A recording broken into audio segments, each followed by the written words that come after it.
The town hospital sat nestled at the edge of a quiet city, surrounded by tired roads and fading lights.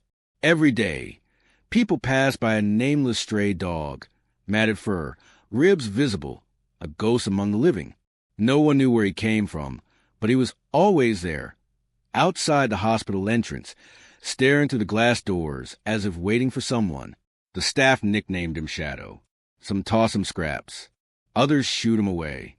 But he never barked, never begged, just watched with an eerie, soulful calm. It was as if the dog carried secrets in his eyes, secrets too heavy for a creature that had no voice.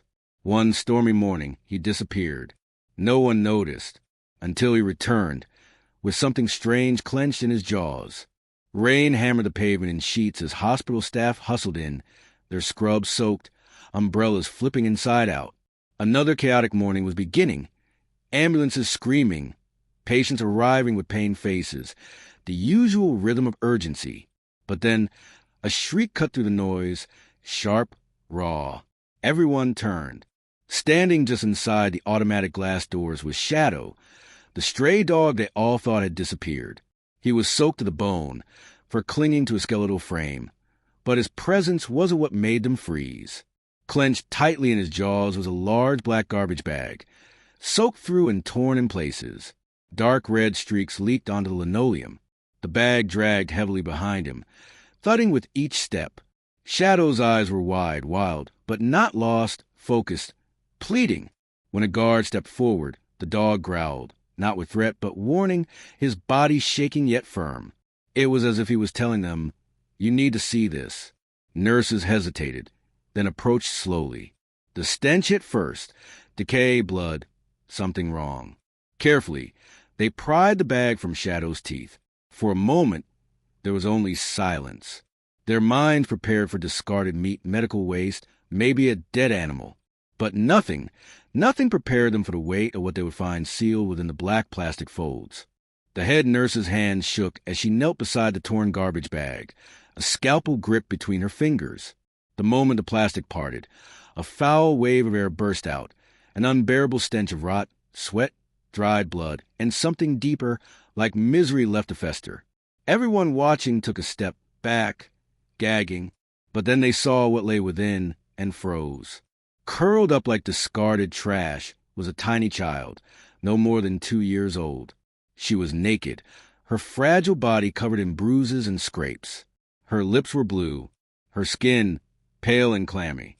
A deep gash ran down her shoulder. Her chest barely moved, so faint it was almost invisible. Gasps filled the lobby. No one spoke. No one moved. It was as if time stopped. Then, from the silence, Shadow whimpered. He stepped forward slowly and nudged the child's foot with his nose, then licked her gently, like he was trying to wake her, or say goodbye. That single, heart-wrenching gesture broke the trance. "Get a gurney.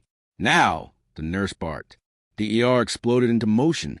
CPR, oxygen masks, IVs, shouting orders.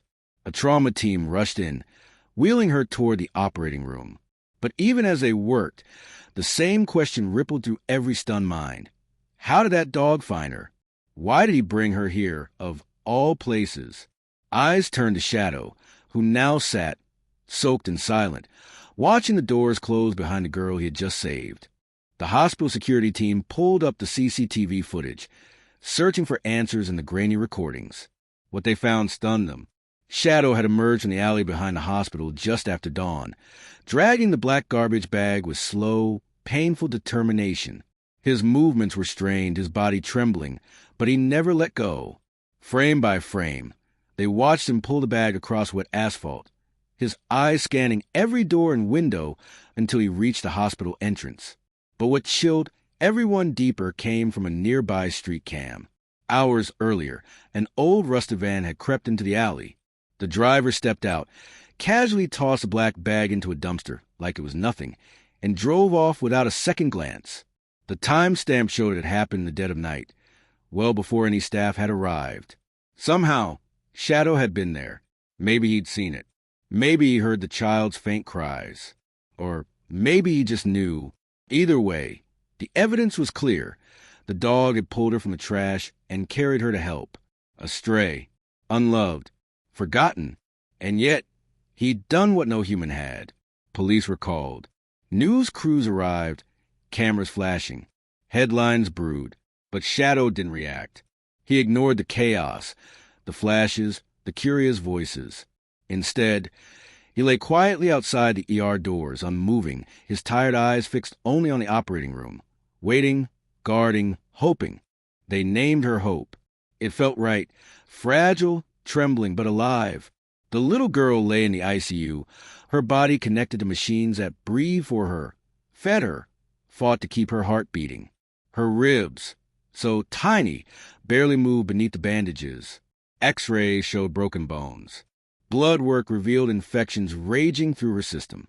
She was dehydrated, starved, and fading. The staff, trained to hold steady in the face of trauma, found themselves breaking. Some wept quietly beside her bed. Others whispered prayers. But outside, as steady as the sunrise, Shadow remained. Day after day, he lay at the glass doors, refusing to leave. He wouldn't eat unless the nurse who first cradled Hope brought him food. He watched every stretcher, every gurney, his eyes scanning faces, waiting for hers. And at night, when the halls grew still, Shadow would lift his head and let out a low, haunting howl, one that echoed to the corridors like a desperate plea to whatever power watched above. Then came the night everything stopped. Hope flatlined, her tiny body stilled. Monitors blared. Code blue. The team rushed in. 16 long minutes passed. Chest compressions, adrenaline, shouted orders. And outside, Shadow sat completely still, his muzzle tilted to the stars, letting out a long, broken howl that pierced the night. Then beat, a pulse, a heartbeat. Hope came back. She lived, and the howl fell silent. Hope's survival made headlines across the nation. News anchors called a miracle. From the trash to triumph, they said. Reporters swarmed the hospital. Photos of the frail toddler and her canine savior flooded every screen. Offers poured in. Families begging to adopt her. Charities sending toys. Politicians visiting with cameras and fake smiles. But Hope wanted none of it. Every time someone unfamiliar held her, she screamed until they let go. Her tiny hands gripped tightly to the rails of her crib, eyes darting to the door, searching. Only when Shadow came near did her fear vanish. She smiled. She reached. She laughed. The bond between them was unshakable. Nurses pleaded with the administration to let Shadow stay. He's part of her healing, they said, but the answer was a cold no. Animals don't belong in hospitals. The decision stood until one brave nurse captured a moment the world would never forget. Shadow, pressed against the glass door of Hope's room, lifted his paw and placed it gently on the window. Inside, Hope did the same, her tiny hand mirroring his. That image, pure, raw, and aching, was shared online. Within hours, it went viral. Donations flooded in. News crews returned. Let the hero dog stay became a movement. Under mounting pressure, the hospital relented. Not only did they allow Shadow to stay, they officially named him a therapy dog. He was given a badge, a bed beside Hope's, and a place where he truly belonged. The police investigation led them far from the hospital, to a crumbling trailer at the edge of town, half buried in trash and decay. Inside lived a young couple, both in their early 20s, their eyes sunken, their bodies thin and twitchy from addiction. Through questioning, a horrifying story unfolded. They had taken custody of the child from a cousin, an informal arrangement, never legal. Over time, they neglected her completely.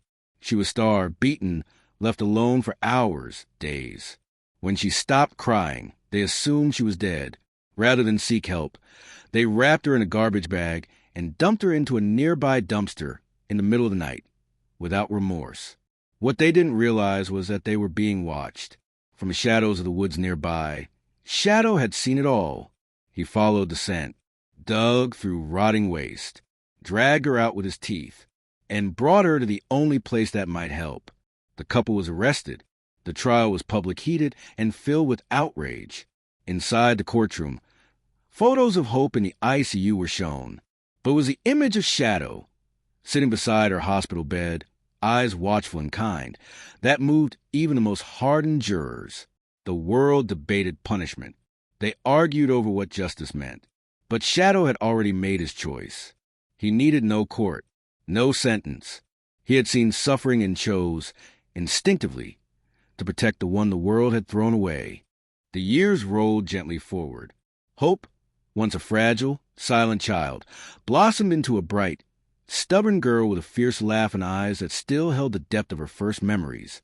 She lived in a warm, sunlit home with the nurse who had adopted her, and with Shadow, the dog who had saved her life. Though age slowed his steps and dulled his hearing, Shadow never left Hope's side. They walked to school together. He curled at her feet while she read, and every night he lay outside her bedroom door like the guardian he'd always been. At the hospital, his story lived on. A framed photo hung in the hallway beneath a plaque that read, "Not all angels have wings." Visitors would pause, tears in her eyes, reading the tale of the stray who carried a miracle in a black garbage bag. Then one quiet spring morning, Shadow didn't wake up. His breathing had simply faded in the night. Hope, now 7, found him curled at the foot of her bed, peaceful. No panic, no fear, just sleep. With trembling hands, she wrapped him in her favorite blanket. They buried him beneath the old oak tree behind the hospital, the place where he had once stood watch, waiting for her to live. "Thank you," she whispered through tears. Every year after, on the same spring day, Hope returned to that tree, but she didn't bring flowers. She brought a black garbage bag, filled not with grief but with food, toys, and blankets for other strays, in honor of the angel who found her when the world had thrown her away. Sometimes, the ones we ignore are the ones who carry the greatest miracles. And sometimes a stray dog isn't just a lost soul, but the reason someone else is found.